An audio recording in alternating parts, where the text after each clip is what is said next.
വീണ്ടും ഫ്ലേമിംഗ് തിങ്സിലേക്ക് എല്ലാ കൂട്ടുകാർക്കും സ്വാഗതം. ഞാൻ മാർട്ടിൻ.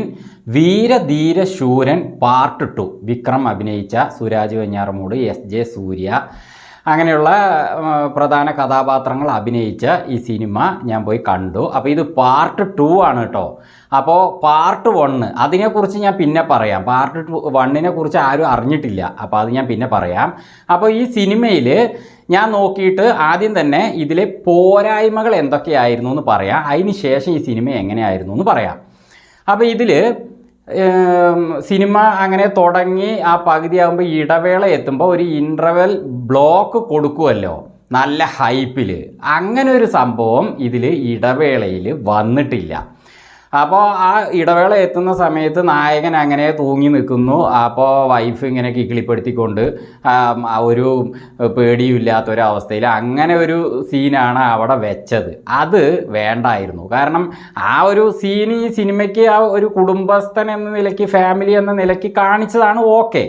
പക്ഷേ അത് വേറെ എവിടെയെങ്കിലും വെച്ചിട്ട് ആ ഒരു ഇൻ്റർവെൽ സമയത്ത് ഒരു നല്ലൊരു ഹൈപ്പുള്ള ഒരു സംഭവം വെക്കാമായിരുന്നു എന്ന് തോന്നി. പക്ഷേ അതൊരു വലിയ കുഴപ്പമൊന്നും അല്ല കേട്ടോ. ഈ സിനിമയെ സംബന്ധിച്ച് ഞാൻ പറഞ്ഞു എന്നേ ഉള്ളൂ.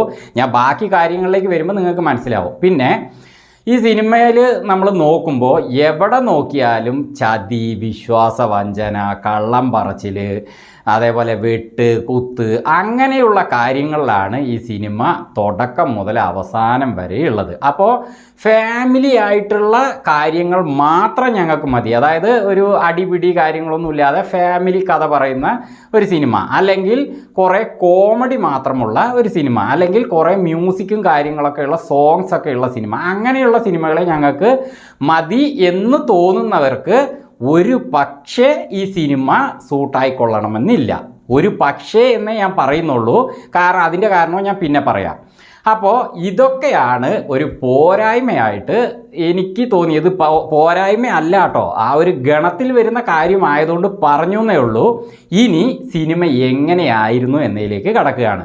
അപ്പോൾ വീഡിയോയ്ക്കൊക്കെ, ഞങ്ങളുടെ വീഡിയോകളൊക്കെ കാണുമ്പോൾ ഒരു ലൈക്കൊക്കെ കൊടുത്ത് ഞങ്ങളെ പ്രോത്സാഹിപ്പിക്കുക. അതുപോലെ ഈ ചാനൽ സബ്സ്ക്രൈബ് ചെയ്തിട്ടില്ലാത്തവർ സബ്സ്ക്രൈബ് ചെയ്യുക. അപ്പോൾ ഞങ്ങളുടെ വീഡിയോകളൊക്കെ യൂട്യൂബിൻ്റെ ഹോം സ്ക്രീനിൽ വളരെ പെട്ടെന്ന് നിങ്ങൾക്ക് ലഭിക്കുന്നതാണ്.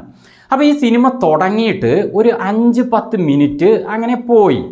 അതിനുശേഷം അവിടുന്ന് അങ്ങോട്ട് തുടങ്ങിയ ആ ഒരു ത്രില്ലിങ്, എന്ത് ത്രില്ലിങ്ങാണ് പ്രിയപ്പെട്ടവരേത്, മനസ്സിലാവുന്നില്ല. നമ്മൾ ആ കസേരയിൽ ഇരുത്തി, ആ സീറ്റിൽ ഇരുത്തി നമ്മളെ ഇരുത്തി പൂരിപ്പിക്കുന്ന ത്രില്ലിങ്, അമ്മാതിരി ത്രില്ലിങ്. തുടക്കം മുതൽ ഒടുക്കം വരെ ത്രില്ലിങ്ങിൻ്റെ ത്രില്ലിങ്. ഇങ്ങനൊരു ത്രില്ലിംഗ് ഉള്ള പടം ഞാൻ ഈ അടുത്തൊന്നും കണ്ടിട്ടില്ല. ആ ഒരു കാര്യത്തിൽ ഇതിൻ്റെ മറ്റേ ഡയറക്ടർ എസ്.യു. അരുൺകുമാർ, പുള്ളി ഇൻ്റർവ്യൂവിനൊക്കെ വന്നിട്ട് ഈ സിനിമയുടെ പ്രൊമോഷൻ്റെ കാര്യങ്ങൾക്കൊക്കെ വന്ന് വെറുതെ ചിരിക്കുന്നതൊക്കെ കണ്ടപ്പോൾ ഒരു ചെറിയ പയ്യനെ പോലെ തോന്നി എനിക്ക്. വെറും തള്ളാണെന്നൊക്കെ തോന്നി. അങ്ങനെയൊന്നും അല്ല കേട്ടോ. പടം പോയി കണ്ട ഒന്നും പറയാനില്ല പ്രിയപ്പെട്ടവരെ. തുടക്കം മുതൽ ഒടുക്കം വരെ ആ ത്രില്ലിങ് അവർ അങ്ങനെ കാത്തു സൂക്ഷിച്ചിട്ടുണ്ട്. അതിന് ഈ സിനിമയുടെ 70% വരുന്ന വരെയുള്ള എസ്.ജെ. സൂര്യയുടെ ആ ക്യാരക്ടറിൻ്റെ പെർഫോമൻസ്, അത് എസ്.പി. അരുണഗിരി എന്നൊരു കഥാപാത്രത്തെയാണ് എസ്.ജെ. സൂര്യ ചെയ്തിരിക്കുന്നത്. അങ്ങേരെ ആ ത്രില്ലിങ് ആ സിനിമയിൽ അങ്ങനെ കൊണ്ടുപോകാൻ അദ്ദേഹത്തിൻ്റെ അഭിനയം കൊണ്ട് കാത്തു സൂക്ഷിച്ചിട്ടുണ്ട്.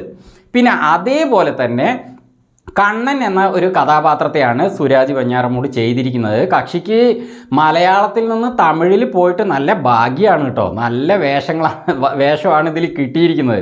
കക്ഷി നന്നായിട്ട് തന്നെ ഇതിൽ പെർഫോം ചെയ്തിട്ടുണ്ട്. അപ്പോൾ ഈ സിനിമയുടെ ത്രില്ലിങ്ങിന് ഇതിൻ്റെ കഥ, അതേപോലെ ഇതിലെ കഥാപാത്രങ്ങളുടെ അഭിനയ മികവ് മാത്രമല്ല കേട്ടോ. ഈ സിനിമയിൽ അഭിനയിക്കാതെ ഈ സിനിമയുടെ ആദ്യം മുതൽ അവസാനം വരെയും ഈ സിനിമയുടെ പകുതിയായിട്ട് പ്രവർത്തിച്ച ഒരാളുണ്ട്. അത് മറ്റാരുമല്ല, ഇതിൻ്റെ മ്യൂസിക് കൊടുത്തിരിക്കുന്ന ജി.വി. പ്രകാശാണ്.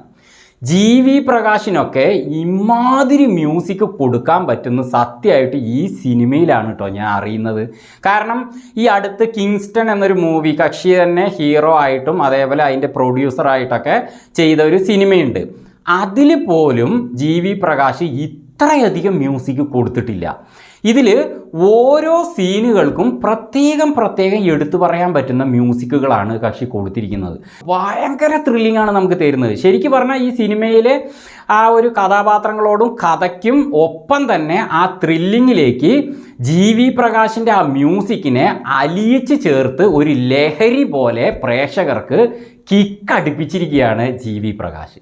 ആ കാര്യത്തിൽ GV പ്രകാശിനെ ഞാൻ സമ്മതിച്ചിരിക്കുന്നു കേട്ടോ. അത് ശരിക്കും പറഞ്ഞാൽ ഈ സിനിമ നിങ്ങൾ കണ്ടിട്ടില്ലാത്തവരാണെങ്കിൽ കാണാൻ പോകുമ്പോൾ സിനിമയുടെ തുടക്കം മുതൽ GV പ്രകാശിൻ്റെ ആ ഓരോ മ്യൂസിക്കും ശ്രദ്ധിച്ചുകൊണ്ട് നിങ്ങൾ മുന്നോട്ട് പോവുകയാണെങ്കിൽ ഈ സിനിമയുടെ ആ ത്രില്ലിങ് നിങ്ങൾക്ക് ആ മ്യൂസിക്കോടൊപ്പം തന്നെ നന്നായിട്ട് ആസ്വദിക്കാൻ പറ്റും. കാരണം ഞാനത് ശ്രദ്ധിച്ചു പോയതുകൊണ്ട് എനിക്ക് നല്ല എൻജോയ് ചെയ്യാൻ പറ്റി. അതുപോലത്തെ ത്രില്ലിങ് കക്ഷി കൊടുത്തിട്ടുണ്ട്. പിന്നെ മധുര വീരന്താനി എന്നെ ഉസുപ്പി വിട്ടതേനെ ഇനി വിസിൽ പറക്കും താനേ ആ താടി മധുര വീരൻ താനേ. ധൂളിലെ വിക്രത്തിൻ്റെ ആ മറ്റേ സംഭവം ഓർമ്മയില്ലേ? അതേപോലത്തെ സംഭവം ഈ സിനിമയിൽ കൊടുത്തിട്ടുണ്ട്. അത് എവിടെയാണോ ആ ഹൈപ്പ് കൊടുക്കേണ്ടത് അവിടെ കൊണ്ടുപോയിട്ട് അതിന് വെച്ചിരിക്കുകയാണ്. അപ്പോൾ നമുക്കിത് ഈ കഥയിൽ വിക്രത്തിൻ്റെ കാര്യം ഞാൻ പിന്നെ പറയാട്ടോ. അപ്പോൾ ഇതിലിങ്ങനെ പോയിട്ട് ചില ഭാഗത്തെത്തുമ്പോൾ നമുക്കിത് എന്താ അങ്ങനെ പോകുന്നതെന്ന് തോന്നി വരുന്ന സമയത്ത് ഒരു പ്രത്യേക ഹൈപ്പ് കൊടുക്കുകയാണ് ഇവർ. അതേപോലെ ഒരു കഥാപാത്രത്തിനോട് കാളി പറയാണ് ഞാൻ ക്ഷമിച്ചു എന്ന് പറഞ്ഞേക്ക്, ഇവിടുന്ന് പോയിക്കോളാൻ പറഞ്ഞേക്കുന്നത്. പക്ഷെ അവിടെ കാളിയുടെ അവസ്ഥ നമുക്കേ അറിയുള്ളൂ, നമ്മൾ കണ്ടുകൊണ്ടിരിക്കുകയല്ലേ. അപ്പോഴാണ് പുള്ളി അത് പറയുന്നത്. അതൊക്കെ ഭയങ്കര ഹൈപ്പാണ്, തിയേറ്ററിൽ ഭയങ്കര കയ്യടിയാണ്. അതേപോലെ തന്നെ ഈ സിനിമയിൽ കാളിയെ വിളി എന്ന് പറയുന്ന ഒരു സീനുണ്ട്. അതായത് കാളിയുടെ ഇൻട്രൊഡക്ഷൻ തിയേറ്റർ മുഴുവൻ ആർത്ത് കൂവുകയാണ്. അതുപോലെ കൊണ്ടുപോയിട്ട് ത്രില്ലിങ്ങിൽ കൊണ്ടുപോയിട്ട് കാളീനെ വിളിക്കുകയാണ്.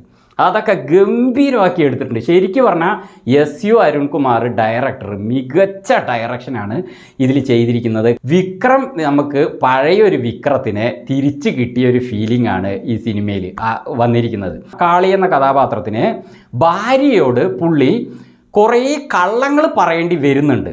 അപ്പോൾ ആ കള്ളങ്ങൾ, അതായത് ഒരു ഭാര്യയോട് ഭർത്താവ് നേച്ചുറലായിട്ട് കള്ളം പറയുമല്ലോ, ആ നേച്ചുറലായിട്ട് കള്ളം പറയുമ്പോൾ വരുന്ന എക്സ്പ്രഷൻസ് ഇല്ലേ, ആ എക്സ്പ്രഷൻസ് നേച്ചുറലായിട്ട് വിക്രം ചെയ്തിരിക്കുകയാണ്. ഒരു രക്ഷയില്ല പുള്ളിയുടെ ആ ഒരു അഭിനയം. ഇവിടെ ഭാര്യയുടെ അടുത്ത് മാത്രമല്ല, ഈ സിനിമയിലുടനീളം വിക്രത്തിൻ്റെ ആ ക്യാരക്ടർ SU അരുൺകുമാർ ആ കഥ എഴുതി വച്ചിരിക്കുന്ന കാളി കഥാപാത്രത്തിൽ ഫുള്ളുമായിട്ടും ഉണ്ട്. ഓരോ കഥാപാത്രങ്ങളോടും കക്ഷിക്ക് നുണ കുറേ പറയാനുണ്ട്. അതേപോലെ കുറേ സംഭവങ്ങൾ ഒളിപ്പിക്കാനുണ്ട്.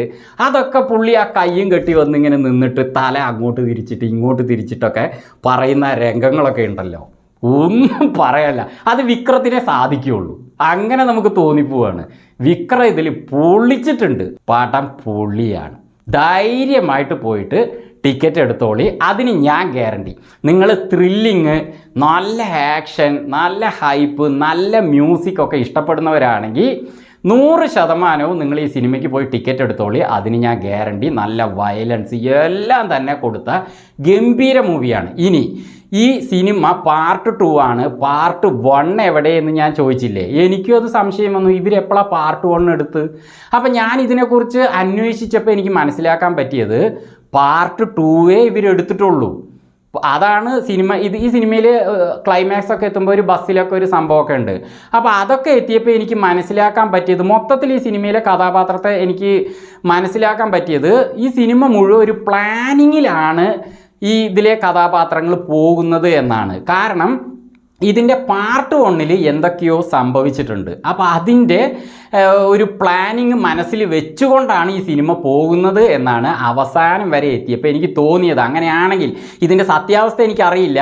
പാർട്ട് 1 ഇനി എടുക്കും എന്നാണ് പറയുന്നത്. അപ്പോൾ ഞാൻ ആദ്യമായിട്ടാണ് ഇങ്ങനെ പാർട്ട് 2 വന്നതിന് ശേഷം പാർട്ട് 1 വരുന്ന ഒരു സംഭവം കേൾക്കുന്നത് കേട്ടോ. അപ്പോൾ എന്തായാലും ഞാൻ കേട്ടതൊക്കെ സത്യമാണെങ്കിൽ, ഞാൻ മനസ്സിലാക്കിയതൊക്കെ സത്യമാണെങ്കിൽ പാർട്ട് 1 വരും. അതിനു വേണ്ടി വെയിറ്റിംഗ് ആണ്. വിക്രത്തിന്റെ അവസാനത്തെ ഫൈറ്റ് സീനിലൊക്കെ കക്ഷി അകരെ വീഴാൻ പോയിക്കൊണ്ട് എല്ലാവരും പോയി പിടിക്കാൻ പോയിട്ട് അപ്പം ചിരിയും വരികയാണ്. വിക്രത്തെ കാണുമ്പോൾ തന്നെ ഇയാൾ എന്തായാലും അത് ചെയ്യും എന്ന് നമ്മളെ അങ്ങോട്ട് തോന്നിപ്പിക്കുകയാണ്. അപ്പം തിയേറ്ററിൽ ചിരിയും അതേപോലെ ആ ഇൻട്രസ്റ്റിങ്ങോടെയുള്ള കയ്യടിയും കൊണ്ട് നിറയുകയാണ്. ഗംഭീര പടമാണ്. ധൈര്യമായിട്ട് പോയി ടിക്കറ്റ് എടുക്കാം.